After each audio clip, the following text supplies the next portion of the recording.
Bismillahirrahmanirrahim. Assalamualaikum warahmatullahi wabarakatuh.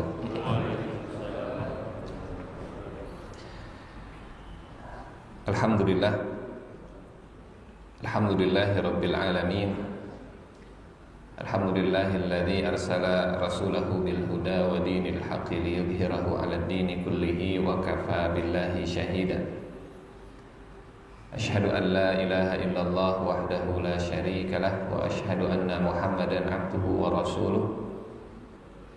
Allahumma salli ala sayyidina Muhammadin wa ala alihi wa ashabihi ajma'in. Allahumma la sahla illa ma ja'altahu sahla wa anta taj'alul hazna idza syi'ta sahla. Allahumma la ilma lana illa ma 'allamtana innaka antal alimul hakim. Allahumma 'allimna ma yanfa'una wanfa'na bima 'allamtana wa zidna ilman wa 'amalan ya rabbal alamin. Amma ba'du. Bapak Ibu jemaah yang Allah muliakan, alhamdulillah di pertengahan bulan Rajab ya, kita alhamdulillah masih diberikan usia. Mudah-mudahan Allah menyampaikan umur kita sampai ke bulan Ramadan tahun ini insyaallah. Salawat salam selalu terlimpah untuk Nabi Muhammad sallallahu alaihi wasallam. Semoga kita mendapat syafaat di akhirat, berjumpa dengan beliau di surga Firdaus. Bahkan semoga Allah menjadikan kita tetangga beliau, berdekatan dengan beliau di surga insyaallah. Hadirin Bapak Ibu jamaah yang Allah muliakan, melanjutkan kembali kajian sirah nabawiyah kita. Sebelumnya pembahasan kita tentang hijrah ke Habasyah, bagaimana umat Islam akhirnya mendapat perlindungan dari orang jauh di Ethiopia sana dan menimbulkan kemarahan besar di kalangan musyrik Quraisy karena mereka gagal untuk mendominasi, sehingga akibat dari kegagalan mereka mengekstradisi untuk mengembalikan umat Islam ke Mekah, akhirnya yang tinggal di Mekah, Muslim, para sahabat dan terutama Rasulullah Sallallahu Alaihi Wasallam yang masih berada di Mekah, mendapatkan tekanan yang jauh lebih dahsyat lagi.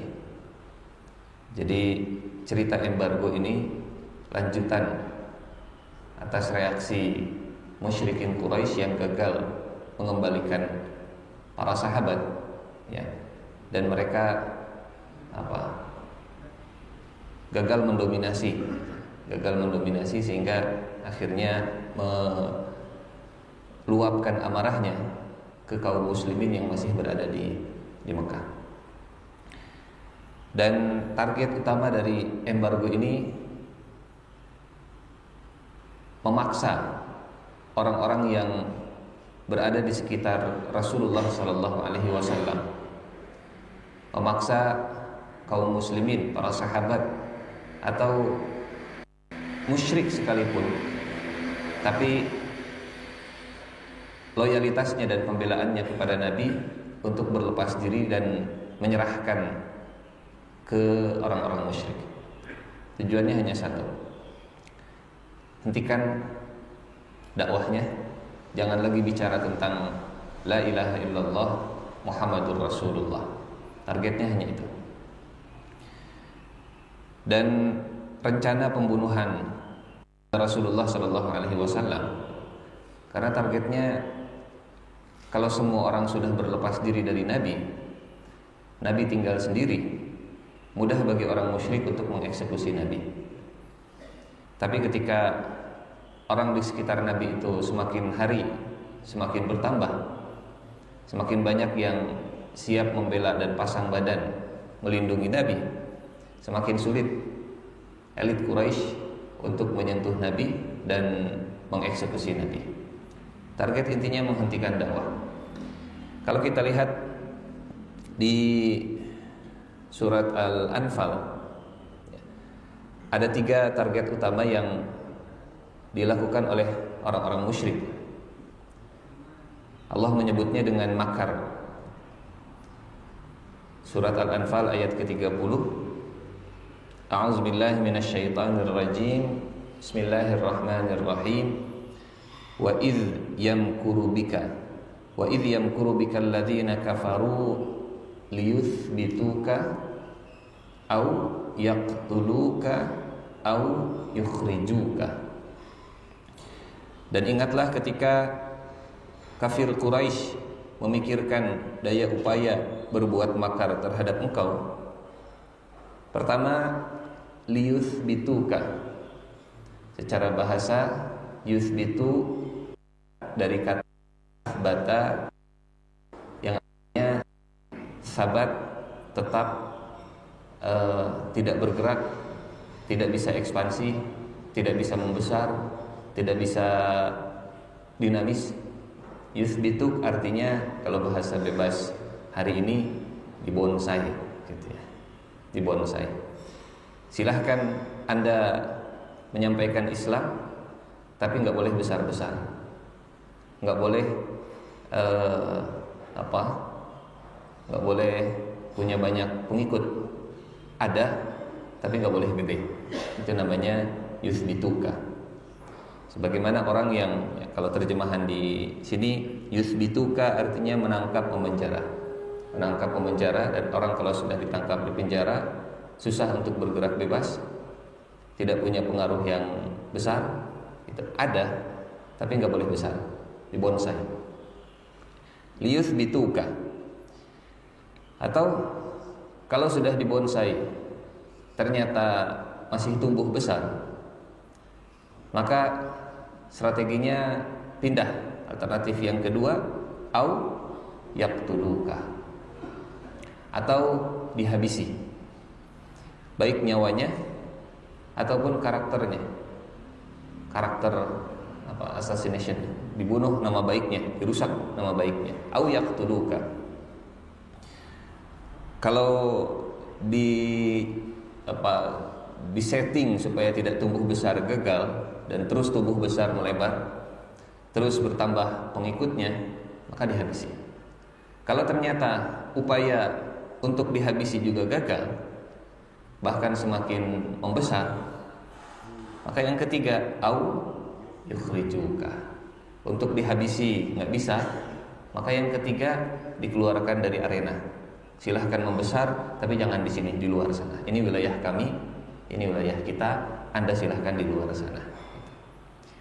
Dibonsai, dihabisi, atau diusir, dijauhkan, dijuga.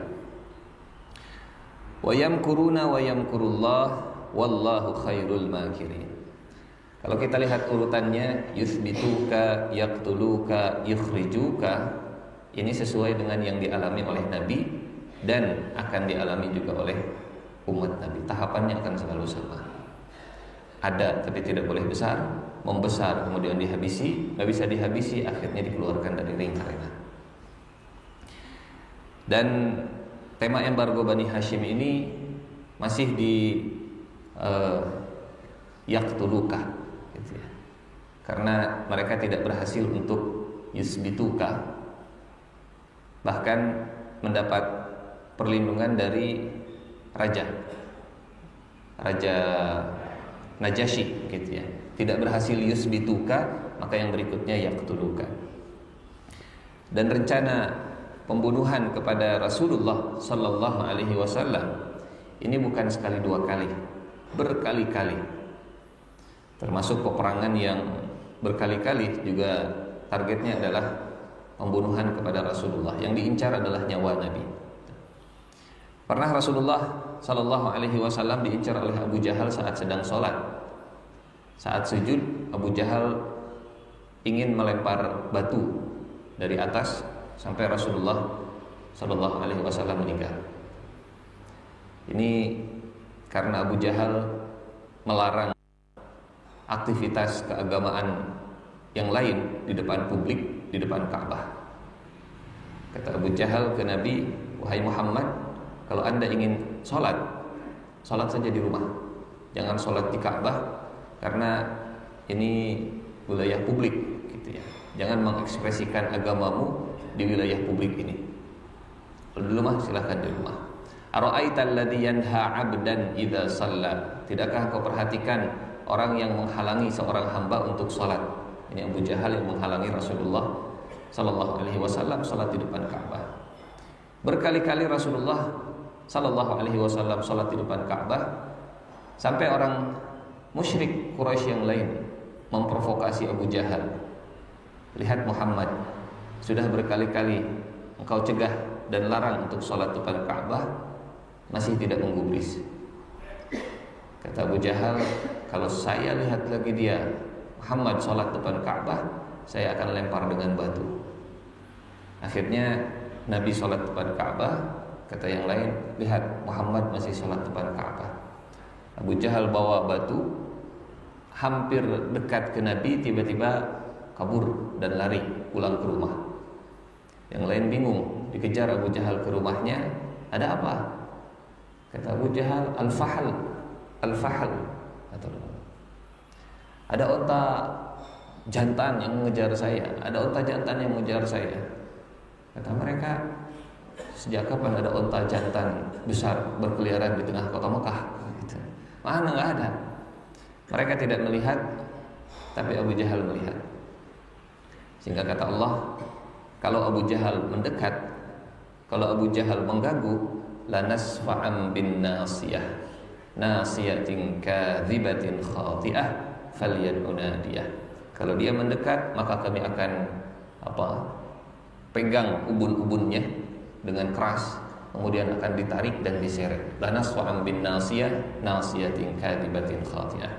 Di akhir surat Iqra, di akhir surat Al-Alaq, ini cerita tentang Abu Jahal dan Nabi Muhammad SAW. Gagal upaya pembunuhan Rasulullah SAW. Memang Allah sudah memberikan jaminan bahwa nyawa Nabi itu dilindungi oleh Allah. Surat Al-Maidah ayat 67. Ya ayyuhar rasul balligh ma unzila ilaika min rabbik wa illam taf'al fama ballaghta risalatah wallahu ya'simuka minan nas. Ada kalimat wallahu dan Allah, ya'simuka memelihara engkau, minan nas dari gangguan manusia. Gangguan yang dimaksud di ayat ini bukan gangguan bully, bukan gangguan fisik, tapi gangguan yang sifatnya menghilangkan nyawa Nabi. Semua upaya pembunuhan akan digagalkan oleh Allah karena Allah melindungi nyawa Nabi. Wallahu ya'simuka minan nas. Tapi jaminan dari Allah ini tidak membuat Rasulullah SAW kemudian meninggalkan ikhtiar. Allah sudah menjamin Nabi nggak akan dibunuh.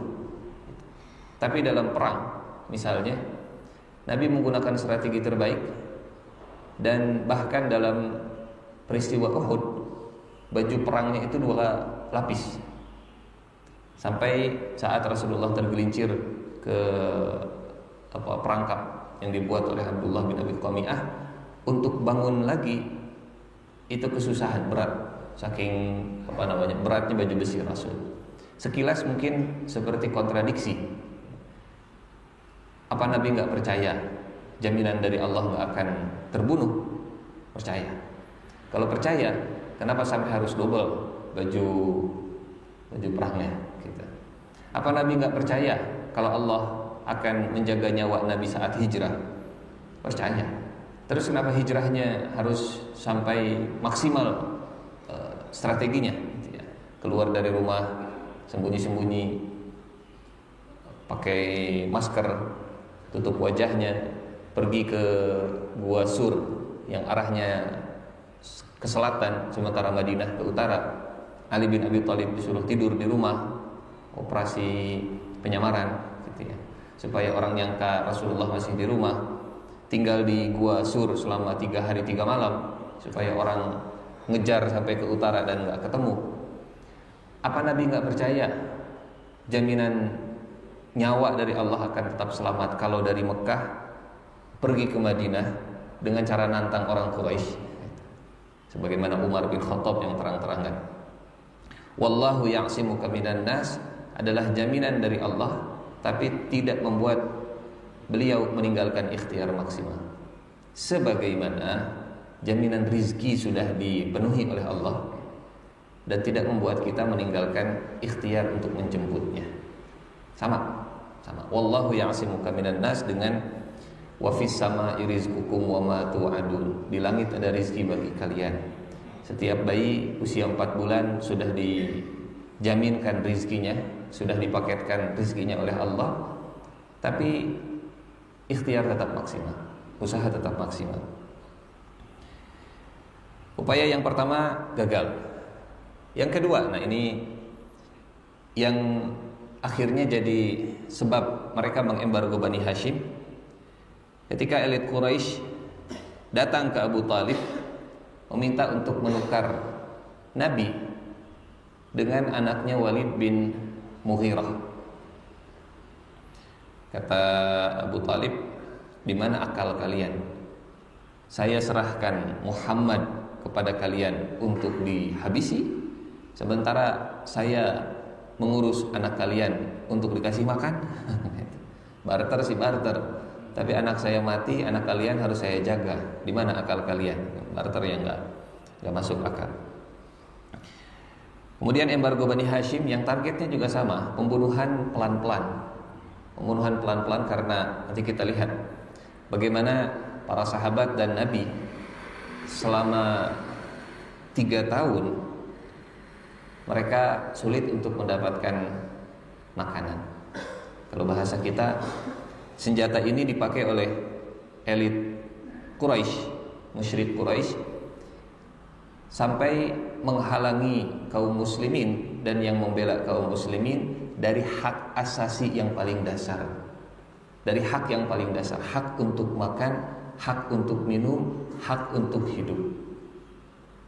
Dipersulit untuk mendapatkan makanan. Kalau sekarang mungkin di pos perbatasan untuk menyuplai makanan itu diperketat, sehingga kalau ada makanan, orang bawa makanan di screening dulu, kemudian silahkan masuk orangnya, tapi nggak boleh masuk barangnya.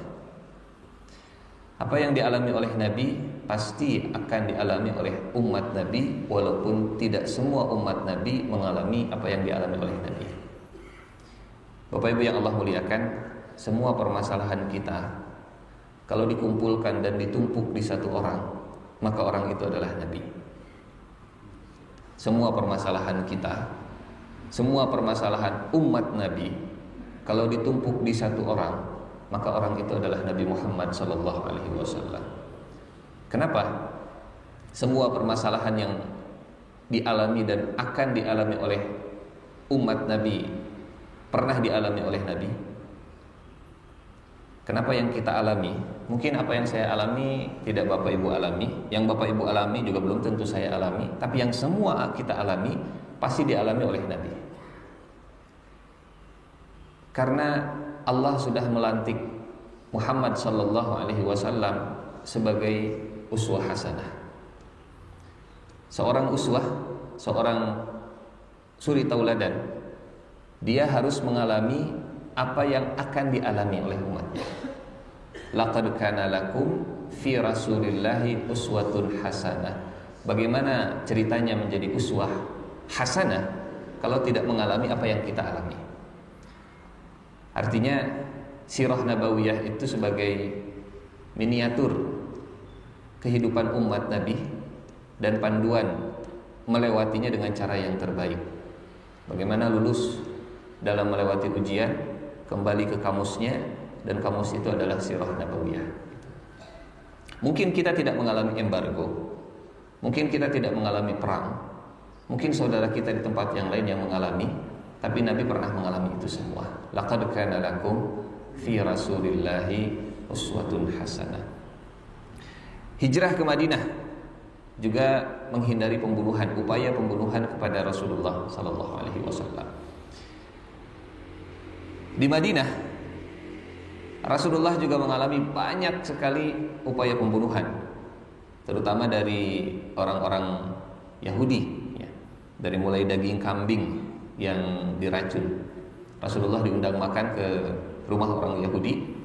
Kemudian mereka tahu makanan favorit Nabi itu paha kambing bagian depan. Jadi jangan khawatir dengan daging kambing lah. Insya Allah ada obatnya juga. Paha kambing bagian depan, dan itu dilumuri racun paling banyak. Yang lain dikasih racun juga, tapi nggak sebanyak paha kambing bagian depan. Saat Nabi mau makan, kemudian Rasulullah baca doa. Tiba-tiba Nabi bilang ke para sahabatnya yang lain yang ikut diajak makan, tinggalkan makanannya, karena daging ini menyampaikan kepada Nabi, bisa bicara, dibuat bisa bicara oleh Allah bahwa dia sudah diberikan racun. Ada sahabat Nu'man bin Bishr yang melihat daging kambing langsung lahap dan akhirnya meninggal dunia.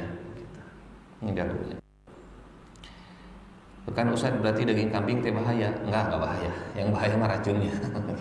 Yang bahaya racunnya. Dan sebab pengusiran Yahudi Bani Nadir dari Madinah juga karena mereka merencanakan pembunuhan kepada Nabi. Yahudi Bani Nadir, kepala sukunya Huyai bin Akhtab, anak Huyai akhirnya jadi istri Nabi. Bani Nadirnya diusir karena mereka merencanakan pembunuhan Nabi. Nabi datang ke Bani Nadir minta bantuan. Nanti kita cerita lebih lengkap insyaallah. Kata Huyai bin Akhtab, selamat datang wahai Abul Qasim. Kalau Anda perlu bantuan, kami akan siapkan. Anda tunggu di sini, saya masuk dulu ke dalam. Di dalam Huyai bin Akhtab meeting dengan para petinggi. Ternyata meetingnya bukan menyiapkan bantuan untuk Nabi, tapi menyiapkan pembunuhan untuk Nabi. Mereka siapkan al-gojunya, bawa batu dari atas dilempar ke bawah untuk Nabi, dan Rasulullah Sallallahu Alaihi Wasallam kemudian perintahkan malaikat Jibril. Ini Nabi nggak punya orang dalam, tapi Nabi punya orang langit, punya info dari langit. Nabi nggak punya kabar dari orang dalam, tapi langsung kata Jibril, kembali ke Madinah dan siapkan pasukan untuk memberi pelajaran kepada Bani Nadir. Para sahabat yang mereka datang ke Bani Nadir dengan Nabi bingung karena tiba-tiba Nabi pergi, nggak ngasih tahu, nggak ngasih kabar. Lama ditunggu, dikira Rasulullah sedang buang hajat, tapi nggak pulang-pulang. Akhirnya para sahabat pulang dari Bani Nadir ke Madinah. Sampai di Madinah mereka ketemu Muhammad bin Maslamah yang mau pergi ke Bani Nadir. Kata para sahabat, mau ke mana wahai Muhammad bin Maslamah? Mau ke Bani Nadir. Loh, kami baru dari Bani Nadir. Ada apa? Saya diperintahkan Nabi supaya Bani Nadir mereka menyerah. Para sahabat bingung. Ada apa? Kami baru saja datang ke Bani Nadir untuk minta bantuan. Kok tiba-tiba Rasulullah nyuruh Bani Nadir untuk menyerah? Nah, Rasulullah kemudian ceritalah ke para sahabat tadi bahwa mereka merencanakan pembunuhan. Di depan mereka iya siap ngasih bantuan, di belakang mereka kami akan melakukan pembunuhan. Jadi beda wajah antara wajah depan dan wajah belakang. Bahkan Bapak Ibu jemaah yang Allah muliakan, saat Fathu Mekah sekalipun, saat Rasulullah menaklukkan Mekah sekalipun, sudah berhasil mendominasi umat Islam, sudah berhasil menaklukkan ibu kota Jazirah Arab. Rencana pembunuhan kepada Nabi itu juga masih berlangsung. Namanya Fudalah. Ceritanya nunggu Nabi sedang tawaf di tengah keramaian, Fudalah ikut tawaf sambil menyiapkan belatinya. Dan ya, wallahu ya'simuka minan nas, karena Allah yang sudah memberikan jaminan. Allah memberitahu, Jibril datang, di belakang ada Fudalah siapkan belati. Rasulullah kemudian balik badan, dipegang dadanya Fudalah, kemudian ditanya, "Mallati tuhadditsuka nafsuka ya Fudalah?" Apa yang sedang dibicarakan oleh hatimu? Apa yang sedang dibicarakan oleh dirimu? Apa yang sedang beredar di kepala dan di hatimu? Kata Fudalah, astagfirullah, astagfirullah, astagfirullah. Lagi tawaf saya biasa zikir astagfirullah, astagfirullah. Nabi tersenyum, kata Nabi, istaghfirillah ya Fudalah. Istighfar yang benar wahai Fudalah. Istighfar yang benar. Kata Fudalah, kemudian saya melihat Nabi mengangkat tangannya dan meletakkan tangannya di dada saya. Istaghfirillah ya Fudalah. Istighfar yang betul wahai Fudalah. Ini yang cerita Fudalah. Kata Fudalah, tidak ada manusia yang paling saya benci kecuali Muhammad saat mengangkat tangannya, dan tidak ada manusia yang paling saya cintai kecuali Muhammad saat meletakkan tangannya di dada saya. Berubah dari benci ke cinta dalam kira-kira berapa menit Rasulullah megang dada Fudalah? Ada 1 jam? Astagfirullah. Kalau bahasa kita sekarang, ya salah satu love language, gitu ya, bahasa cinta itu dengan sentuhan dan doa mungkin ya, doa. Astagfirullah ya Fudalah. Dan akhirnya Fudalah berbalik, yang tadinya mau membunuh Nabi malah menjadikan Nabi sebagai orang yang paling dia cintai. Ternyata Allah sangat baik, bisa ngasih hidayah bahkan ke orang yang mau membunuh Nabi. Ngasih hidayah ke Fudalah sebagaimana ngasih hidayah ke Umar bin Khattab juga. Mau membunuh Nabi, mau mengganggu Nabi, malah dapat hidayah. Kadang Allah memberikan lentera hidayah, cahaya iman di ujung lorong kegelapan hidup seseorang. Maka jangan pernah memvonis kalau belum berakhir. Orang yang kelihatannya pelaku kemaksiatan belum tentu endingnya ke neraka. Dan juga jangan tertipu, ghurur, percaya diri. Karena kita ahli pengajian, karena kita ahli masjid, otomatis pasti saya bakal ke surga. Kita bukan sahabat yang dijamin surganya. Manusia bisa berubah, yang di atas bisa di bawah, yang di bawah bisa naik ke atas.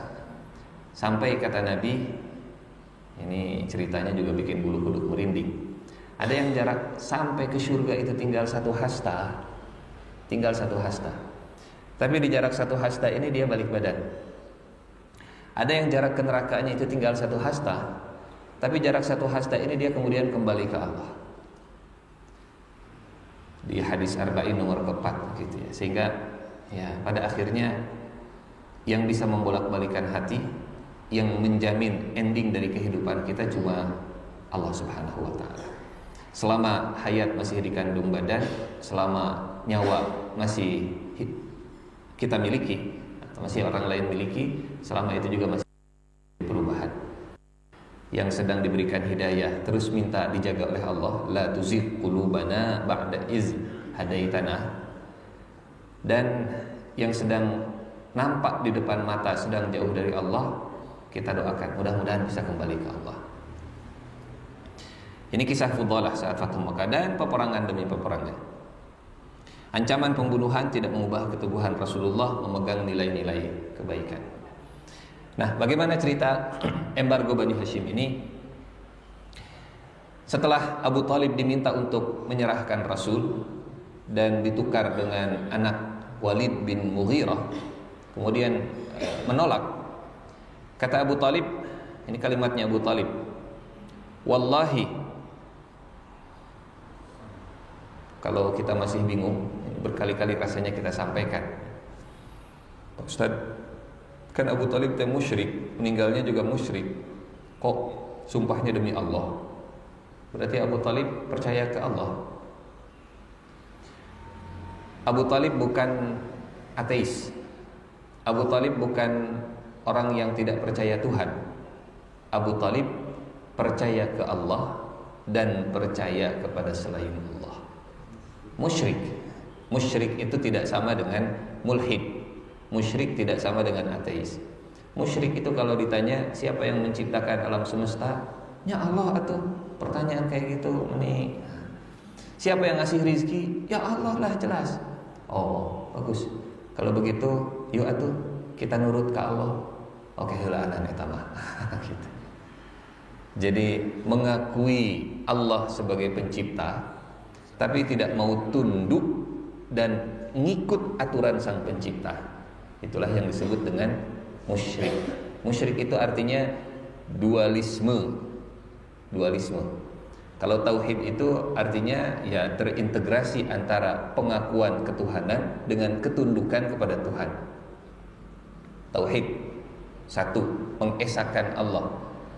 Jadi kalau musyrik percaya Allah yang mencipta, tapi giliran ada aturan enggak, saya ikut logika saya saja, ikut hawa nafsu saya saja, ikut apa yang ya menurut saya ini bagus, bukan menurut Allah itu bagus.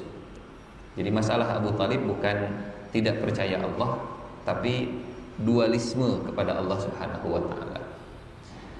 Jadi normal dan banyak, bahkan Abu Jahal pun kadang dalam sumpahnya masih menggunakan nama Allah. Nama Allah masih keluar dari lisannya.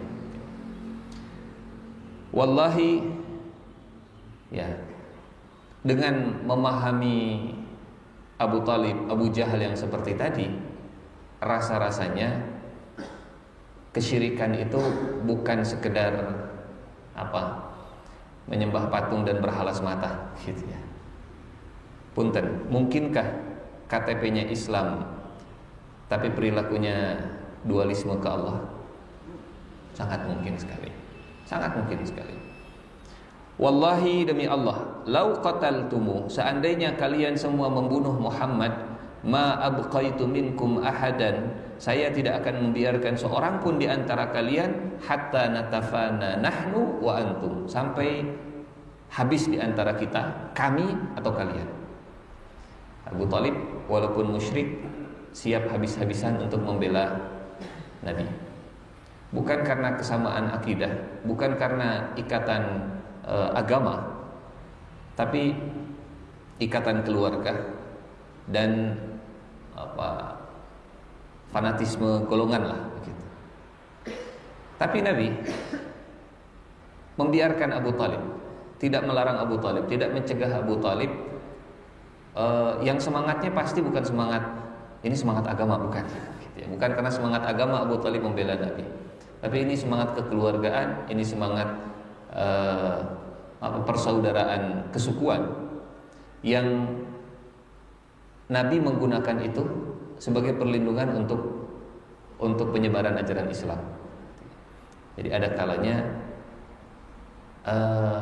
nilai-nilai yang beredar di zaman jahiliyah itu dimanfaatkan, digunakan untuk kebaikan.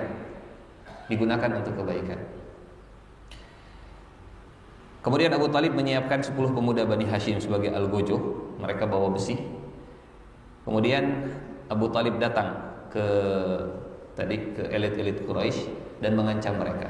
Apa reaksi orang-orang Quraisy, elit-elit Quraisy?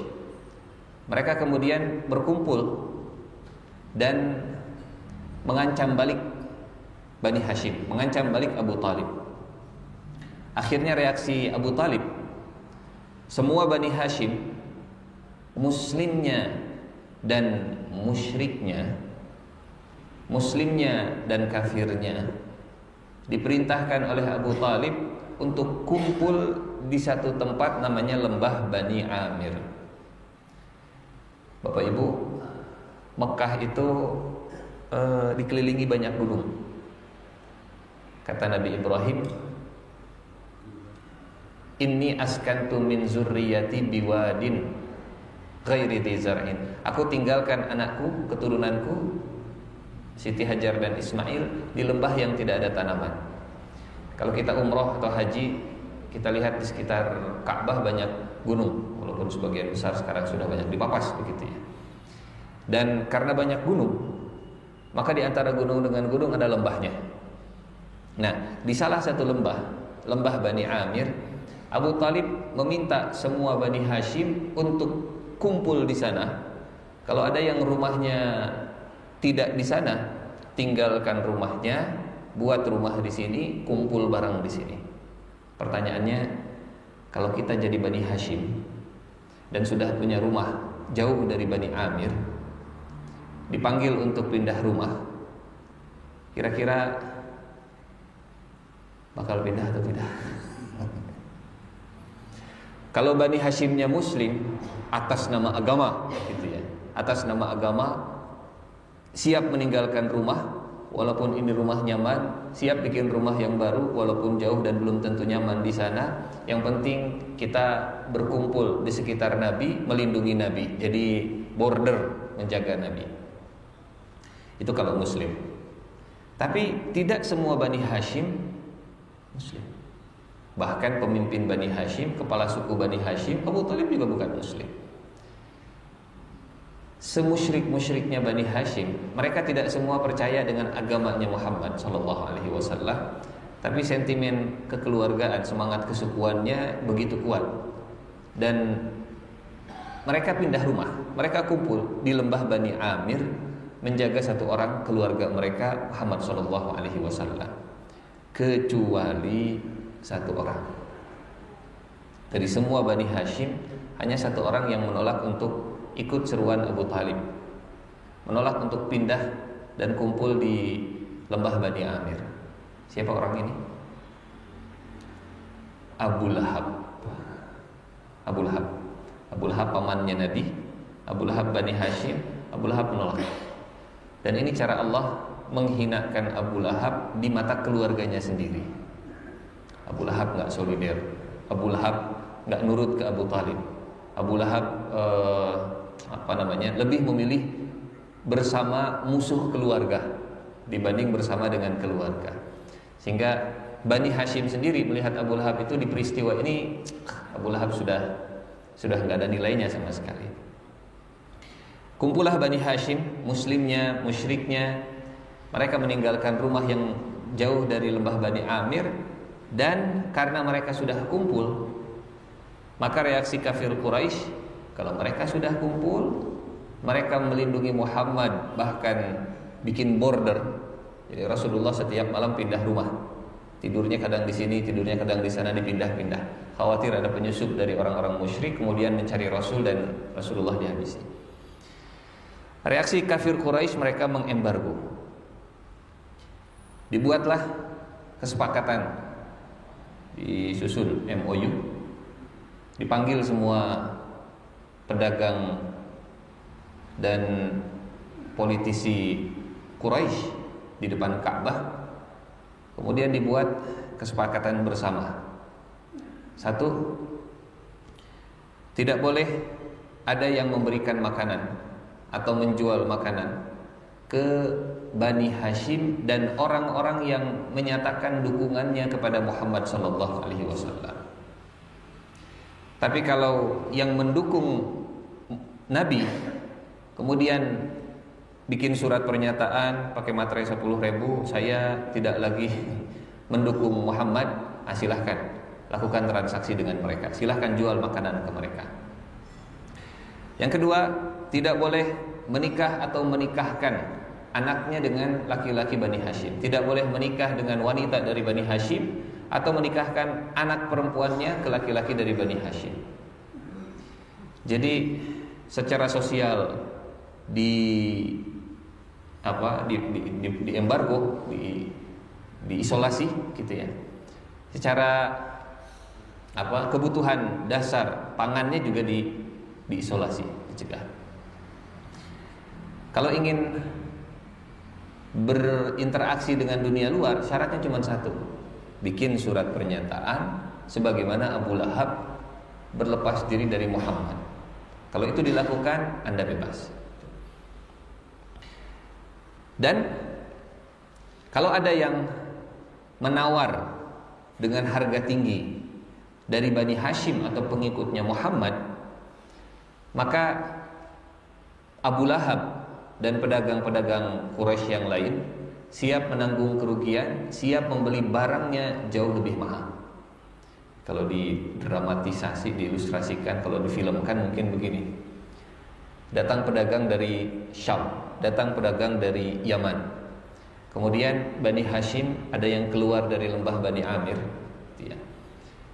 Jadi embargonya bukan seperti dipasang tembok sehingga mereka nggak bisa keluar masuk, tapi embargonya lebih seperti tadi, nggak boleh jualan, nggak boleh menikah.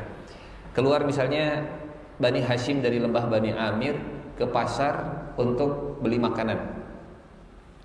Setiap pedagang yang datang ke Mekah, mereka diberikan surat edaran tadi. Anda mau berdagang di Mekah, ini surat edaran dari penguasa Mekah. Periksa identitas setiap yang membeli. Datang pembeli diminta dulu, coba lihat KTP-nya. Lihat KTP-nya. Fulan bin Fulan dari Bani Hashim. Oh, mohon maaf, saya dapat surat edaran, kalau ada pembeli dengan identitas dari Bani Hashim, saya nggak boleh jual. Atau perusahaan saya nanti bakal dicekal, izinnya nggak diperpanjang, gitu ya, nggak boleh jualan lagi. Saya takut perusahaan saya nanti dibangkrutkan. Kalau ada yang menawar dengan harga tinggi, misalnya, jangan takut. Kalau Anda jual 10, saya beli 20, saya beli 30. Tolong sampaikan kepada pihak yang berwenang supaya nanti dapat kompensasi yang lebih besar. Nelfonlah ke Abu Lahab. Ini ada yang beli dari Bani Hashim, dia berani beli dengan harga 30 dan uangnya cash sudah di depan mata saya. Kata Abu Lahab, jangan jual, saya akan beli barang Anda 40. Kalau dia tawar 30, saya beli 40. Oh gitu, baik, oke tutup. Mohon maaf, saya nggak mau jual barangnya, ada yang lebih tinggi penawarannya. Ini embargo yang dilakukan, gitu ya. Sampai ya, kalau sedang di embargo seperti ini, kalau bahasa kita sekarang, bisa jadi nilai tukarnya jatuh, gitu ya. Gaji petingginya itu seperti harga sebotol air minum nilainya, dan susah untuk mendapatkan makanan. Kesepakatannya setelah ditulis, surat edarannya setelah ditulis, kemudian ditempel di dinding Ka'bah. Apa maksudnya? Ini kesepakatan yang sakral. Melanggar surat edaran ini berarti sudah menodai Ka'bah. Melanggar kesepakatan ini berarti sudah menodai kemuliaan Ka'bah, ditempel di Ka'bah. Kezoliman yang dibungkus dengan nilai-nilai spiritual kalau bahasa kita.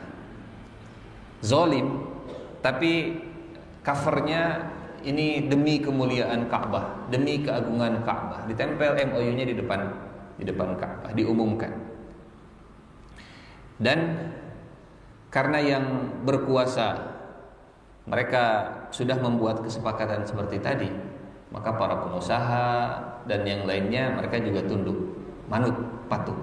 Gak mau mereka bangkrut hanya gara-gara menjual barang yang lebih murah, padahal ada yang siap untuk membeli barang lebih mahal. Bahasa profit orientednya bermain akhirnya. Dan berkat rahmat Allah, keteguhan Rasulullah memegang prinsipnya, kebersamaan Bani Hashim, muslim dan kafirnya, dan keimanan kaum muslimin selama 3 tahun. Kita cerita dan menyebut selama 3 tahun Rasulullah dan para sahabat serta Bani Hashim bersabar, itu enteng. Ceritanya enteng. Cerita 3 tahun dalam waktu 1 jam, enteng ceritanya. Tapi mengalaminya tidak seringan menceritakannya, mengalaminya tidak semudah mendengarkan ceritanya. Mereka sabar 3 tahun, ngomongnya cuma 3 detik. Mereka bisa bertahan dalam embargo selama 3 tahun, ngomongnya cuma 5 detik. Tapi menjalaninya dahsyat luar biasa. Sampai kata Nabi begini, untuk dapat makan, beberapa sahabat banyak yang, apa istilah kita sekarang, menyelundupkan makanan. Untuk bisa masuk akan di screening. Supaya lolos dari screening, Bilal bin Rabah sembunyikan makanan itu di balik ketiaknya. Di balik ketiak. Jadi kalau diperiksa bawa makanan, enggak bawa makanan, dicek enggak ada makanannya. Tapi ada roti yang sudah digulung di balik ketiak. Datang ke Rasulullah, kemudian, ya Rasulullah, ini alhamdulillah ada makanan. Satu-satunya jalan saat diembargo adalah penyelundupan. Ustaz, bukannya penyelundupan itu ilegal? yang ilegal itu menghalangi orang dari hak asasinya. Sehingga penyelundupan itu jadi satu-satunya solusi. Jadi supaya tidak ada penyelundupan, ya dilegalkan, akhirnya dibolehkan.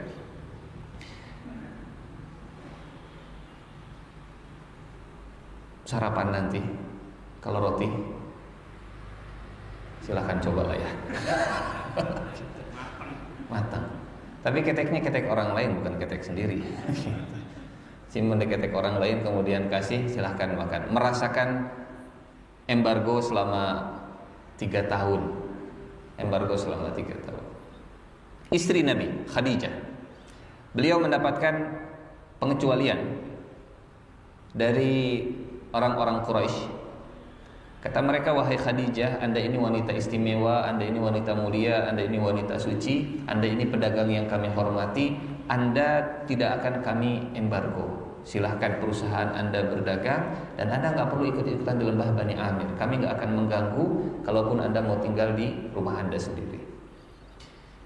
Kira-kira kalau di posisi seperti Khadijah, apa yang akan dilakukan oleh ibu-ibu? Apa yang akan dilakukan oleh pasangan di saat suaminya atau pasangannya mendapatkan ujian yang begitu luar biasa, kemudian dia diberikan pengecualian yang luar biasa. Walaupun ini kita paham cara memecah Nabi dari istrinya, cara memecah Khadijah dari suaminya. Karena sampai detik ini Rasulullah Shallallahu Alaihi Wasallam itu nggak bisa berdagang selama 3 tahun. Rasulullah nggak bisa bertransaksi, Rasulullah nggak bisa mengembangkan asetnya. Praktis selama 3 bulan itu, selama 3 tahun itu, apa bahasa kita, mantab dan manset, makan tabungan dan makan aset. Selama 3 tahun karena nggak bisa berdagang, nggak bisa pergi ke pasar, nggak bisa transaksi, praktis menghabiskan tabungan yang dimiliki. Berapa banyak tabungan Nabi? Cukup untuk 3 tahun tanpa berdagang dan tanpa punya penghasilan, kurang lebih begitu. Selama 3 tahun Rasulullah nggak bisa dapat makanan. Semuanya disuplai, termasuk disuplai dari Bilal, disuplai dari selundupan, disuplai dari Khadijah dan seterusnya. Apa jawaban Khadijah terhadap tawaran elit Quraisy tadi? Kata Khadijah, enggak. Saya bersama dengan kaum muslimin yang lain, saya akan pindah ke lembah Bani Amir. Berapa tahun usia Khadijah saat itu? Usianya sudah 62 tahun. Kalau dibuat grafik kebahagiaan rumah tangga Khadijah dengan Nabi, ending usia dan rumah tangga Khadijah itu begini. Karena 3 tahun setelah Khadijah diembargo di lembah Bani Amir, itu langsung meninggal dunia. 3 tahun terakhir usia Khadijah itu di lembah Bani Amir dalam kesulitan, meskipun beliau punya pilihan untuk tinggal dengan nyaman di rumahnya sendiri, tinggal dengan nyaman bersama dengan suaminya sendiri. Tapi Khadijah memilih bersama dengan kaum muslimin, bersama dengan Nabi, memilih untuk hidup susah di lembah Bani Amir. Kira-kira ini awal rumah tangga Nabi dengan Khadijah itu bahagia luar biasa ya. Anak ada 6, bisnis makin maju, perusahaan makin besar, keuntungan, sampai ke titik puncak di mana, ini kita agak flashback ke belakang, ke titik puncak di mana Rasulullah sudah memiliki banyak hal. Kan ada titik di mana kalau orang sudah punya banyak hal, akhirnya terus apalagi yang harus saya lakukan? Sampai di usia 40 Rasulullah sudah punya segalanya. Nama baik beliau punya, rumah beliau punya, istri beliau punya, anak beliau punya, kemudian status beliau punya. Akhirnya Rasulullah lebih memilih untuk menarik diri dari masyarakat, menyendiri di atas gua Hira di usia 40 tahun. Tapi setelah jadi Nabi,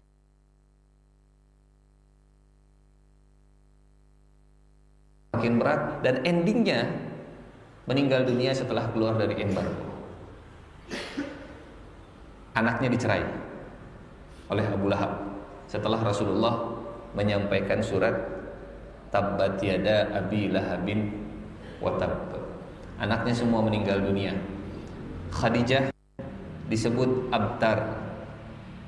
Rasulullah disebut abtar, dan sebetulnya yang disasar itu Khadijah. Abtar itu terputus keturunannya karena nggak punya anak laki-laki yang tumbuh sampai dewasa. Abtar di surat Al-Kautsar, inna syani'aka huwal abtar, dan seterusnya.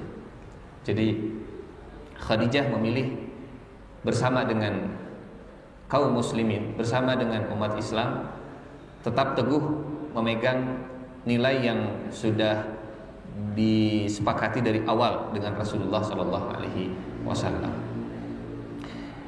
Sa'ad bin Abi Waqqas, beliau cerita, waktu saya sedang buang air pipis, punten, mohon maaf, air sendinya itu seperti kena sesuatu yang keras. Kan kalau kena tanah beda suaranya dengan kalau kena sesuatu yang keras, gitu bunyi air sendi. Kemudian diraba oleh Sa'ad bin Abi Waqqas, ini sesuatu yang kerasnya apa, barang yang kerasnya apa. Ternyata pas dilihat lebih dekat, oh ini ternyata kulit yang sudah keras, kulit kambing yang sudah keras, kulit kambing yang terserak jatuh di tanah yang sudah keras, dibersihkan oleh Sa'ad bin Abi Waqqas, dibakar, dimakan. Dibakar dan dimakan. Sa'ad bin Abi Waqqas. Sampai kata para sahabat, kami makan yang tidak pernah dimakan oleh onta sekalipun. Bapak Ibu nanti buka YouTube, lihat video unta makan kaktus. Kaktus salah satu makanan favorit unta. Jadi ternyata mulutnya unta itu ada bagian yang seperti kuku manusia, yang dia kuat untuk makan makanan yang berduri, sehingga walaupun yang dimakan itu kaktus, nggak terluka mulutnya sama sekali. Bahkan termasuk makanan favoritnya unta. Para sahabat semasa embargo 3 tahun ini, mereka makan makanan yang onta saja nggak pernah makan. Sejak kapan onta makan kulit yang sudah kena kencing? Makan makanan yang nggak pernah dimakan oleh onta sekalipun. Dan sejauh yang saya baca, sejauh yang saya ketahui, tidak ada seorang pun di lembah Bani Amir, muslimnya ataupun musyriknya, yang membuat surat pernyataan pengunduran diri dari dukungan kepada Nabi. Tidak ada. Lapar, lapar. Susah, susah. Tapi supaya mereka bisa mudah, tinggal bikin surat pernyataan, kemudian setorkan ke Abu Jahal, ke Abu Lahab, ini saya, ya sudah, Anda dikeluarkan dari blacklist dan daftar cekal, silahkan bertransaksi, KTP-nya aman untuk dipakai untuk dagang dan jual beli. Sehingga di antara dalam hadis riwayat Tirmizi, kana Rasulullah sallallahu alaihi wasallam yukthir, bukan sekedar yakul, tapi yukthir an yakul, bukan sekedar membaca doanya, tapi memperbanyak membaca doanya. Allahumma ya muqallibal qulub, sabbit qalbi ala dinik. Sabbit qalbi ala dinik. Kalau sehari 2 hari mungkin masih tahan. Kalau seminggu 2 minggu mungkin masih sabar. Kalau sebulan 2 bulan mungkin masih ada tabungan. Kalau 1 semester mungkin bismillah, walaupun ngos-ngosan. Kita cerita 3 tahun Bapak Ibu, karena kita cerita dari ujung. Tapi kalau kita jadi pelaku sejarah, kita nggak pernah tahu ini berakhir sampai kapan.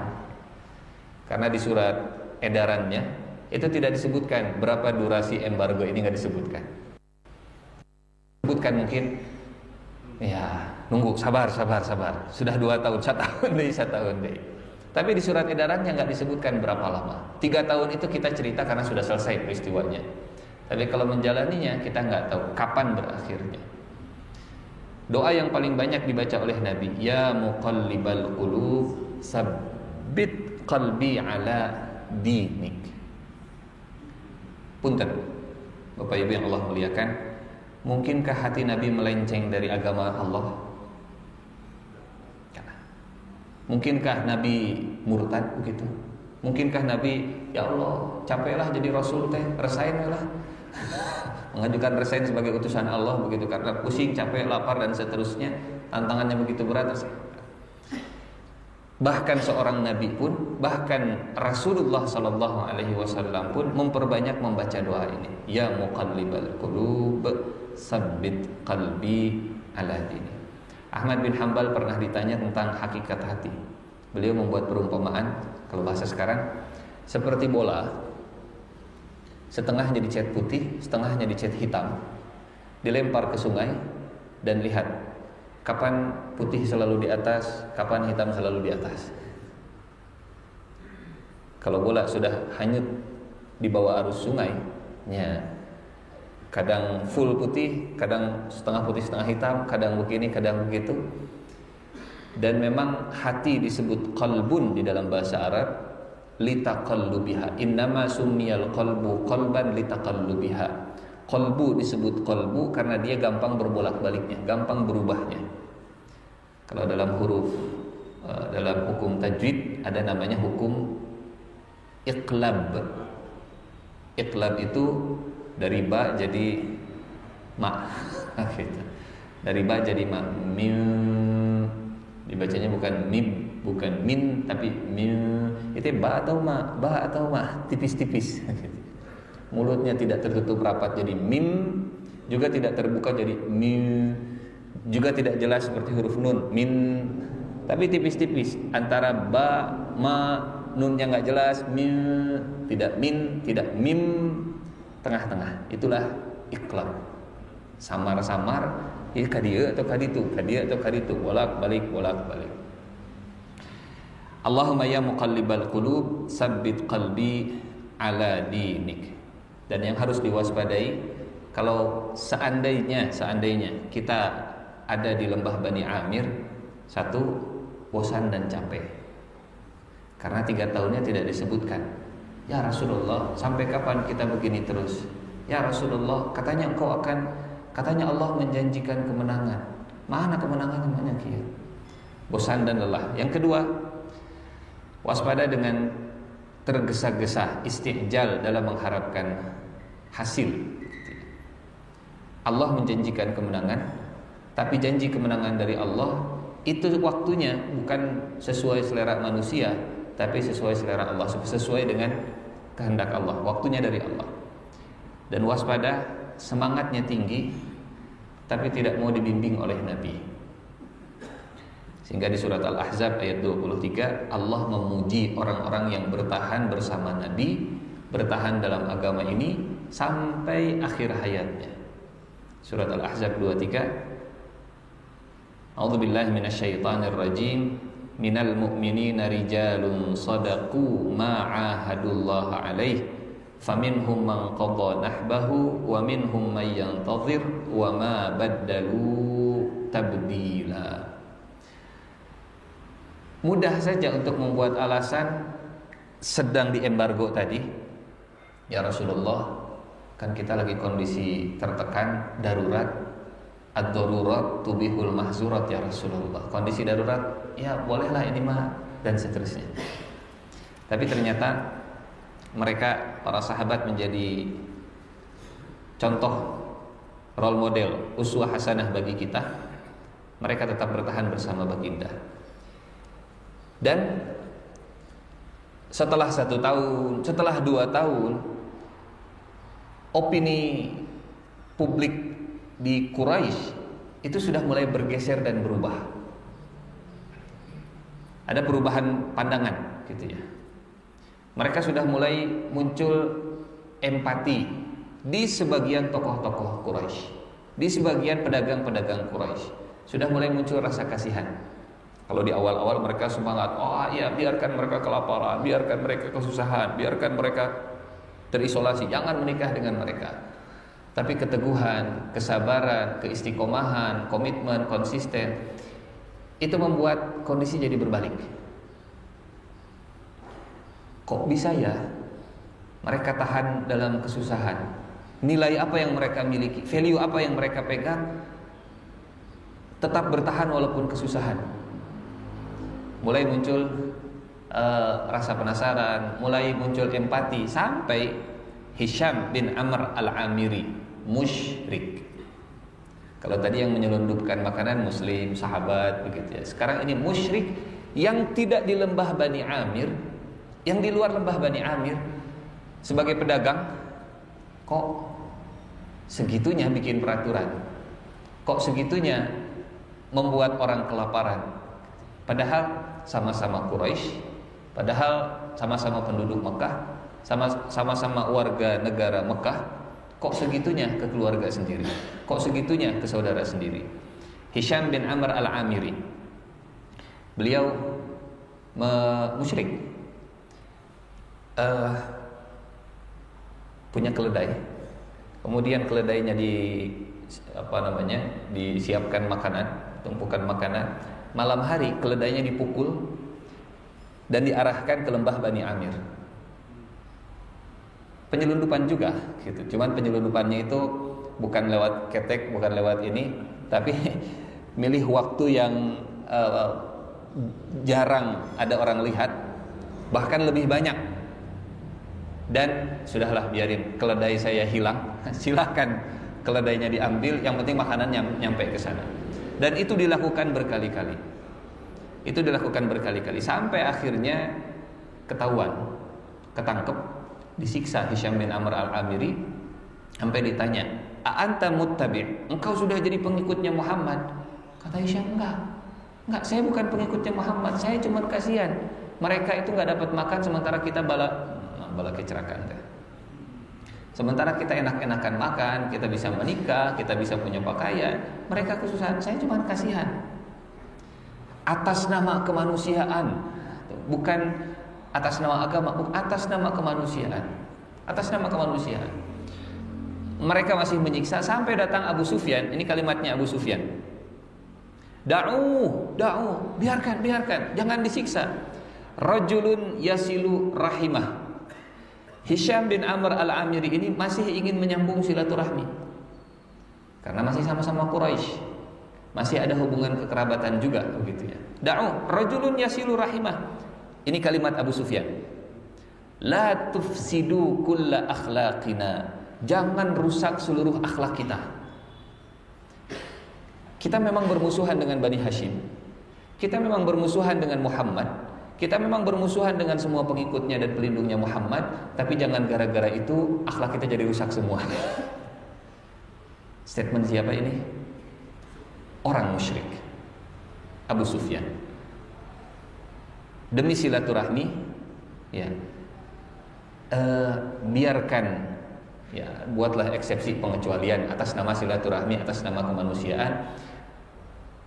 Kita rival, kita kompetitor, tapi akhlak jangan sampai rusak. La tufsidu kulla akhlaqin. Boleh jadi Bapak Ibu, kalimat-kalimat seperti ini yang diapresiasi oleh Allah sehingga berbuah hidayah Allah kepada Abu Sufyan. Abu Sufyan ini masih di Mekah, termasuk yang sepakat dengan surat edaran dan tanda tanganlah surat edaran tadi. Abu Sufyan yang memerangi Rasul, memimpin pasukan Uhud, memerangi Rasul, memimpin pasukan Ahzab, perang Khandaq, memerangi Rasul. Tapi boleh jadi kita nggak pernah tahu kebaikan mana yang pernah dilakukan yang berbuah hidayah dari Allah Subhanahu wa taala. Hakim bin Hizam bin Khuwailid, keponakannya Khadijah, setelah masuk Islam, nanya ke Rasul begini, "Ya Rasulullah, dulu sebelum kami dapat hidayah, waktu kami masih jahiliyah, kami suka nyumbang, kami suka membebaskan budak, kami menyambung silaturahmi, kami berbuat baik kepada sesama. Apakah kami dapat pahala kebaikan yang dilakukan di masa kejahiliahan? Dapat pahala enggak ya Rasulullah waktu kami berbuat baik di zaman jahiliyah?" Kata Nabi begini, Aslamta bima aslafta. Cari hadisnya, aslamta bima aslafta. Aslamta bima aslafta itu engkau masuk Islam hari ini wahai hakim, bima aslafta dengan apa yang telah engkau perbuat di zaman jahiliyah dulu. Jadi artinya apa balasan dari Allah untuk orang yang berbuat baik di zaman jahiliyahnya? Hidayah. Maka kalau ada orang baik dan belum dapat hidayah, belum masuk Islam, doakan mudah-mudahan kebaikannya dibalas oleh Allah dengan hidayah untuknya. Aslamta bima aslafta. Bagaimana embargo ini berakhir? Kita cerita 3 tahun dalam 1 jam. Setelah muncul rasa empati, opini publik yang sudah mulai bergeser, pandangan masyarakat yang sudah mulai berubah, ada beberapa elit Quraisy, pedagang-pedagang Mekah, di antaranya Mut'im bin Adi,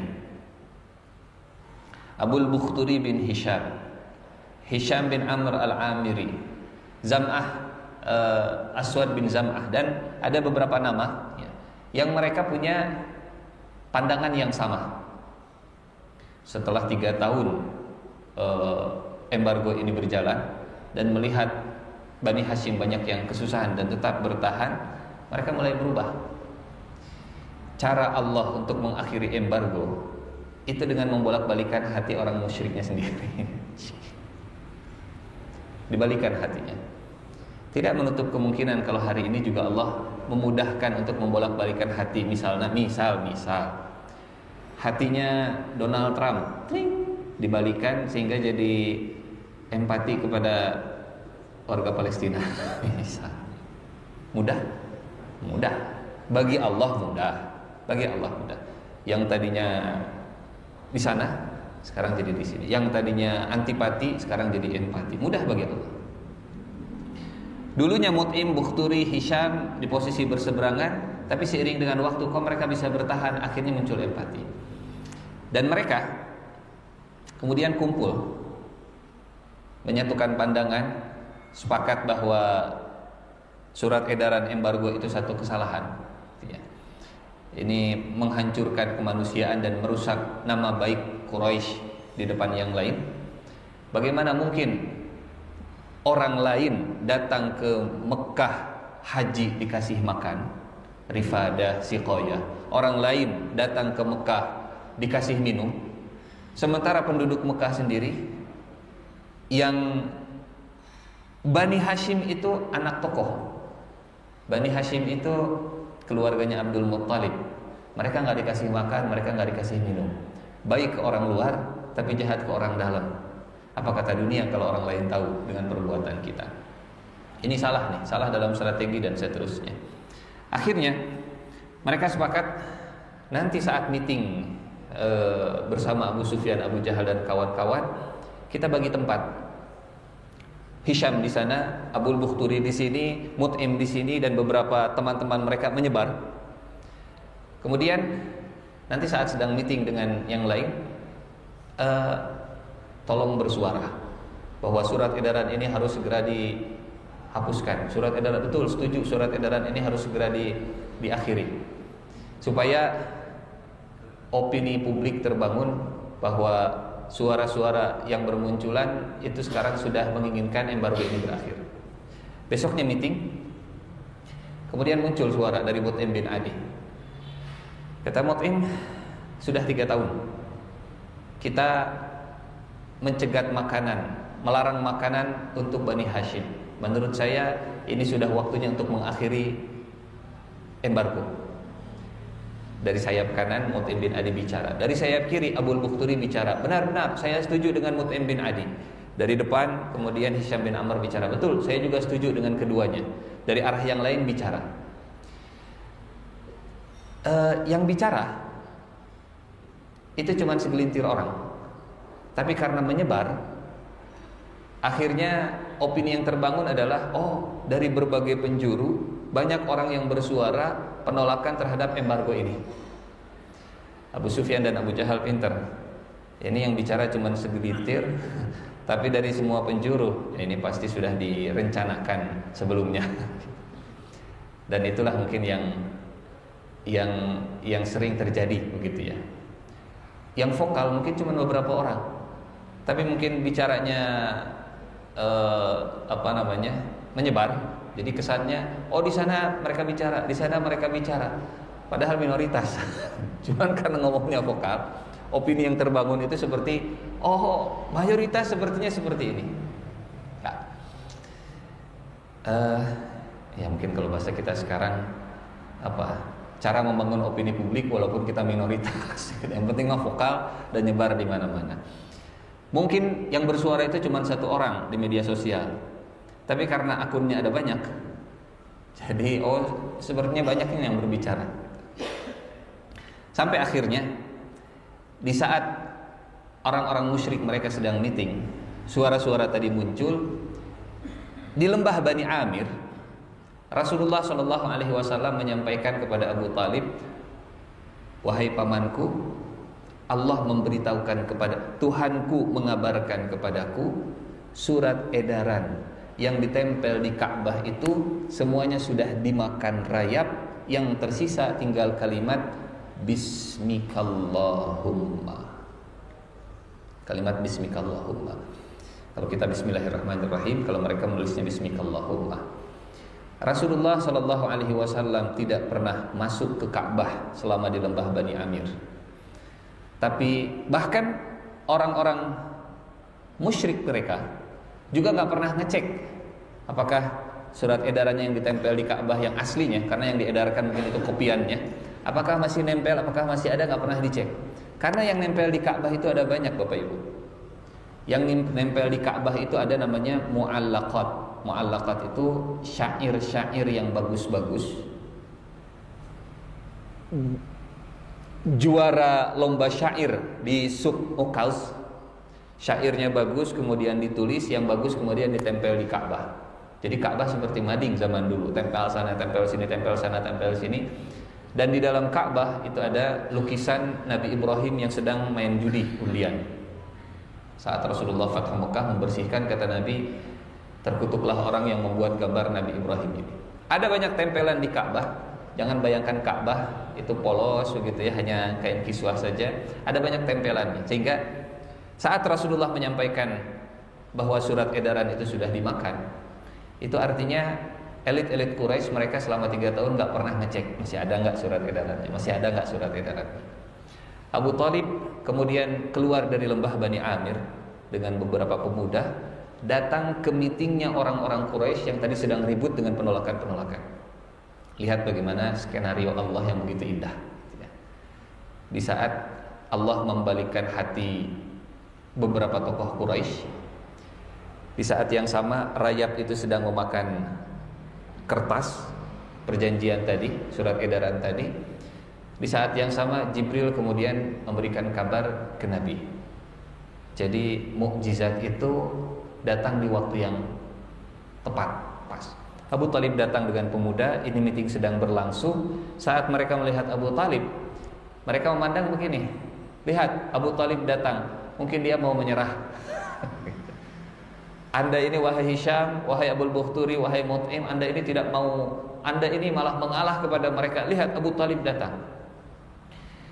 Kata Abu Jahal, apa yang membuat kau datang kemari wahai Abu Talib? Engkau ingin menyerahkan Muhammad? Kata Abu Talib, bukan. Muhammad keponakanku menyampaikan kabar dan dia tidak pernah berdusta kepadaku. Surat edaran yang kalian sepakati, surat edaran yang kalian tempelkan di dalam Ka'bah, surat edaran itu sudah habis dimakan rayap, yang tersisa tinggal kalimat Bismikallahumma. Kalau keponakanku ini dusta, saya siap menyerahkan dia untuk kalian.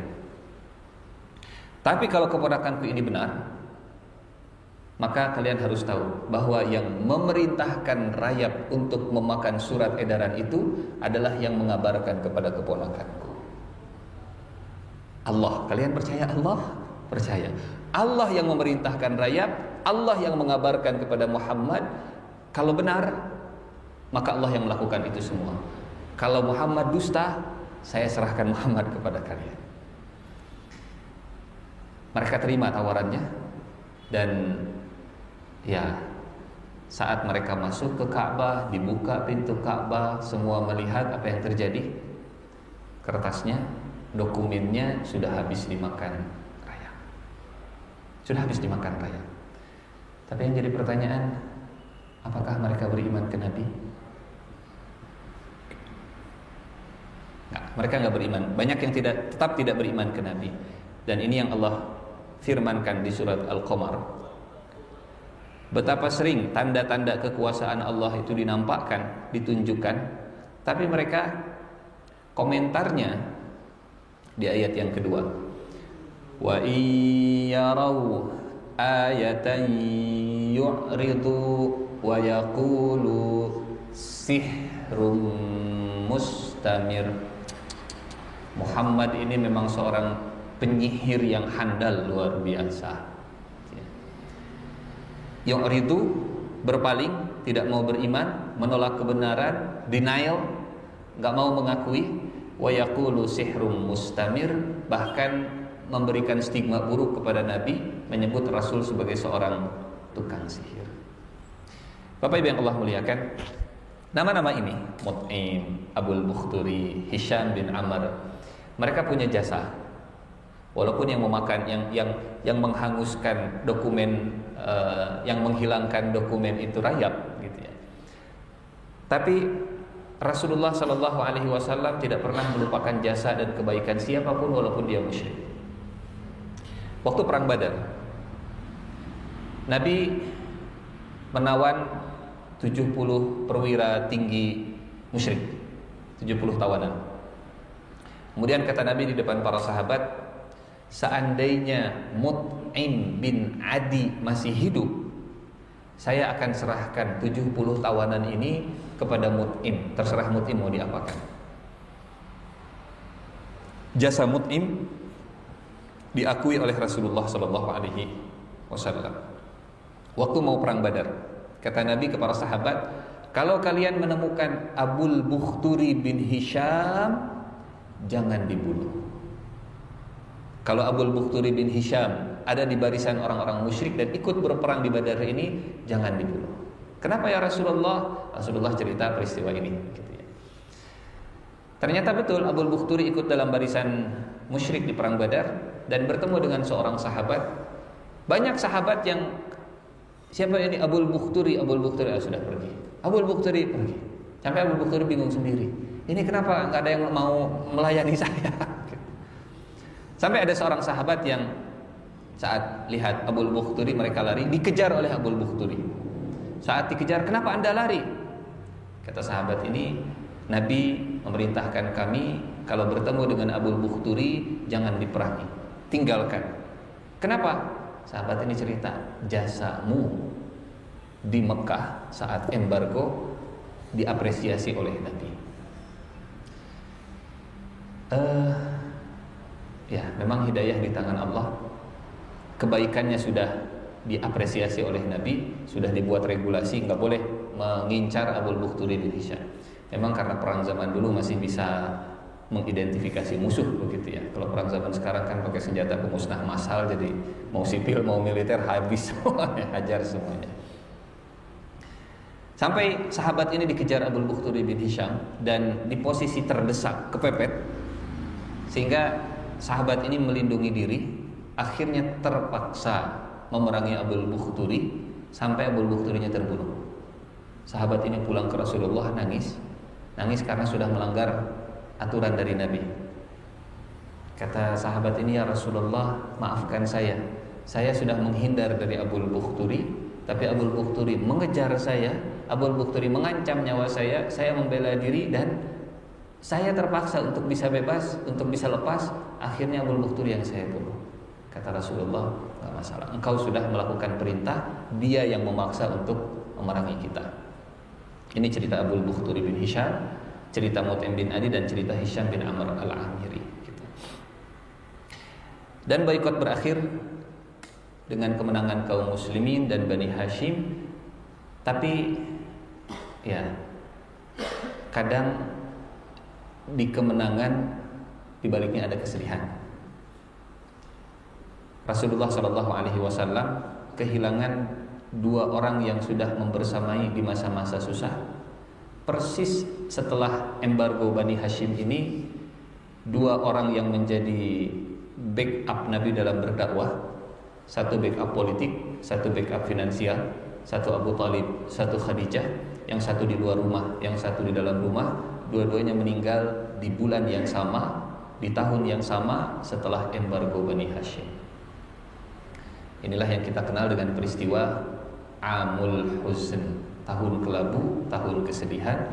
Dan ini juga yang menjadi pengantar akhirnya Rasulullah di Isra Mi'rajkan oleh Allah Subhanahu wa taala. Insyaallah tema bulan depan Isra Mi'raj dan Amul Huzn. Wallahu a'lam bishawab. Saya kembalikan ke Ustaz sebagai moderator. Assalamualaikum warahmatullahi wabarakatuh. Waalaikumsalam warahmatullahi wabarakatuh. Alhamdulillahirrahmanirrahim. Ustaz, terima kasih, sangat menarik. Ini sampai bapak-bapak juga bertahan, tapi tidak tahu bincangnya seperti apa ini ya. Tapi bertahan karena sangat menarik sekali dan sangat penting sekali, dan mungkin ada yang baru mengenal, baru mendengar. Ya, barangkali ada yang masih mau diperdalam pada beberapa menit, 5 menit lah kira-kira, silakan yang mau diperdalam, ini yang belum begitu jelas ya, atau mau bertanya silakan. Dari ibu, ada ibu, bapak-bapak ada? Waduh, kayaknya ini Ustaz udah paham semua ya. Alhamdulillah. Ya, walaupun mungkin ada masih tanya gitu, hari tahunnya tahu kapan gitu. Ya baiklah, mungkin ini disimpan dulu, Ustaz, insyaallah di pekan yang akan apa, di bulan yang akan datang. Oh ada Bapak Ilmu, silakan dulu. Assalamualaikum warahmatullahi wabarakatuh. Waalaikumsalam. Terima kasih Ustaz atas penjelasannya. Tadi Ustaz menyampaikan bahwa Nabi itu uswatun hasanah. Semua permasalahan umatnya itu dirasakan oleh Rasulullah, dan itu semua tertulis di dalam Al-Quran. Artinya bahwa Al-Quran itu valid sepanjang zaman. Sampai saat ini pun juga valid. Apapun surat yang ada di dalam Al-Quran, ayat-ayat itu semua terjadi di saat ini. Apakah masalah perbudakan, apakah masalah perang, apakah masalah apapun, tapi bisa terjadi di berbagai tempat. Apa kira-kira kesimpulannya bisa seperti itu? Terima kasih. Baik. Assalamualaikum. Waalaikumsalam warahmatullahi wabarakatuh. Masih ada? Kalau tidak ada, bisa saja dulu. Baik. Iya, saya setuju dengan kesimpulan tadi, itu karena memahami Al-Quran tidak harus semuanya terjadi di tempat kita, kepada kita, di zaman kita, tapi di semua zaman dan di semua makan, di semua tempat, Al-Quran itu merangkum dalam ayat-ayatnya. Contoh misalnya begini, tadi disinggung tentang perbudakan gitu ya. Di zaman Rasulullah ada perbudakan, zaman para sahabat ada perbudakan, tapi di zaman kita sekarang perbudakan itu tidak ada. Tapi bukan berarti Islam berarti tidak relevan dengan zaman kita, karena aturan perbudakan ada di Islam tapi nggak ada di kondisi hari ini.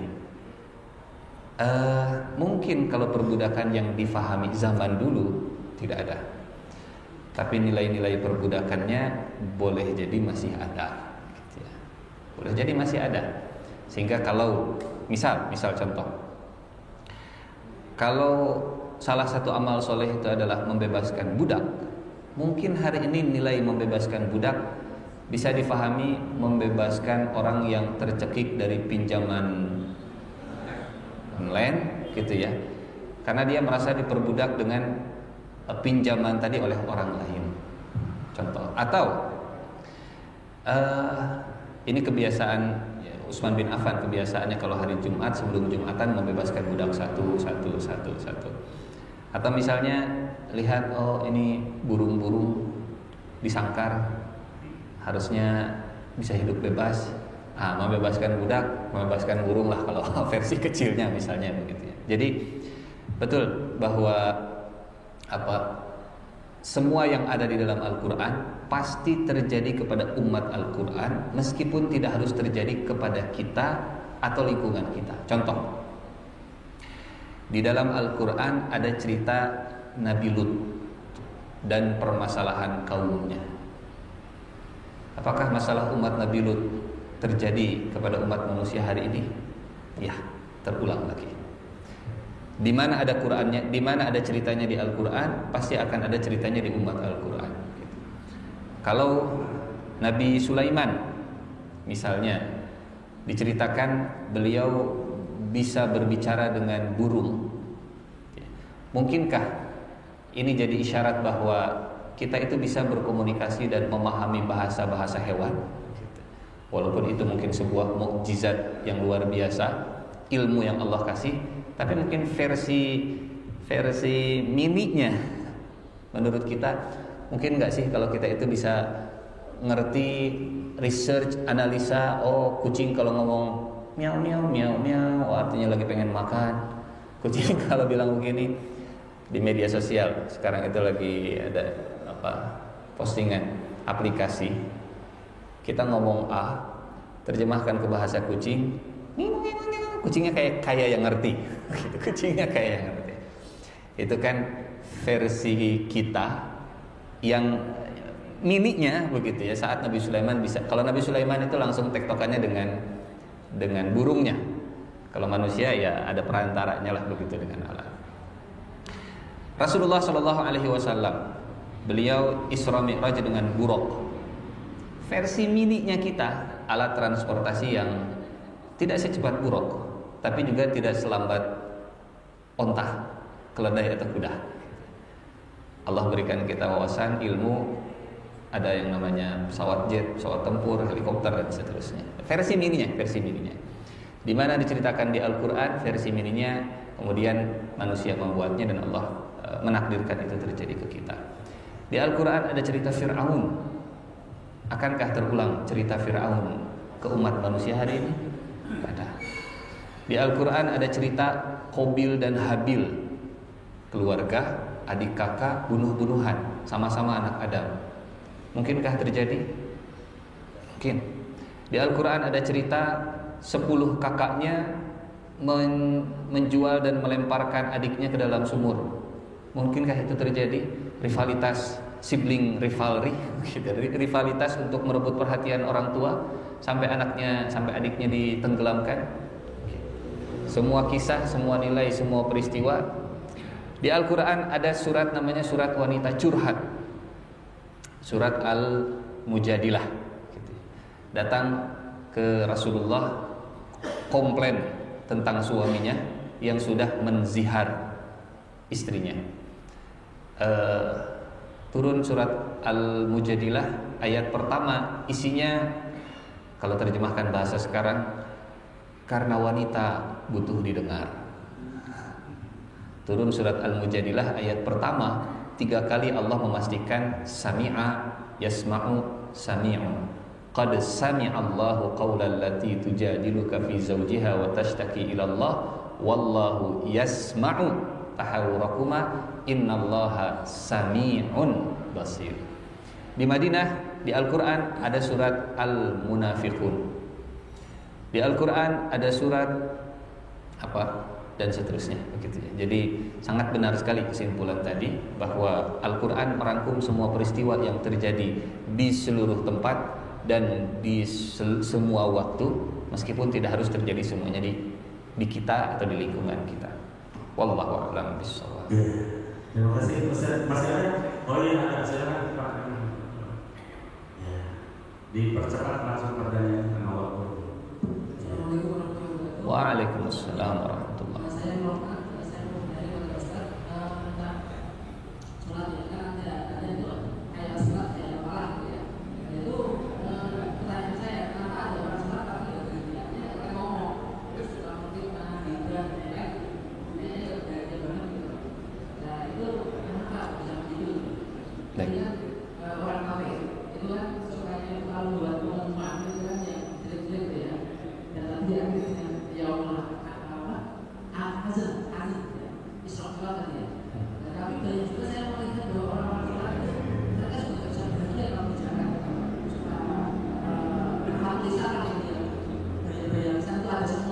gimana ya? Kenapa itu kok bisa tahu itu? Baik. Masih.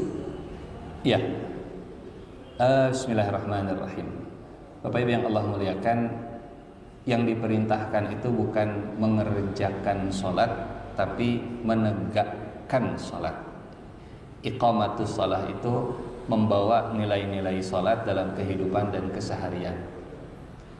Jadi kata Nabi, di akhirat ada orang yang muflis atau bangkrut, padahal ke akhirat mereka bawa pahala sholat. Kan begitu redaksinya, bawa pahala sholat, bawa pahala ibadah ini, bawa pahala ibadah itu.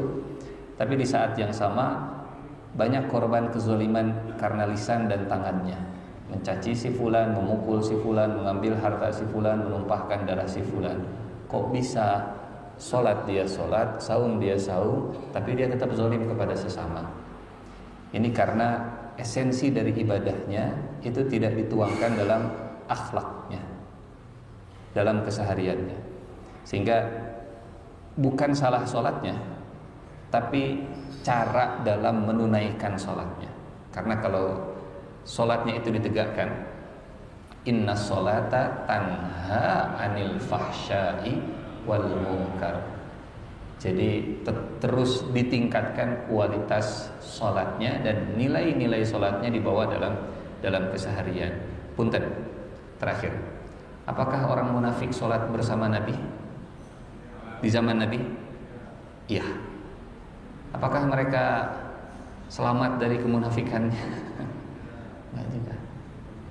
Di zaman Nabi juga terjadi. Wa idza qamu ila sholati qamu kusala yuraunan nas wa la yazkurunallaha illa qalila. Munafik itu sholat, tapi satu sholatnya malas, hoream. Hoream itu kalau azan deui geuningannya, sholat deui satu.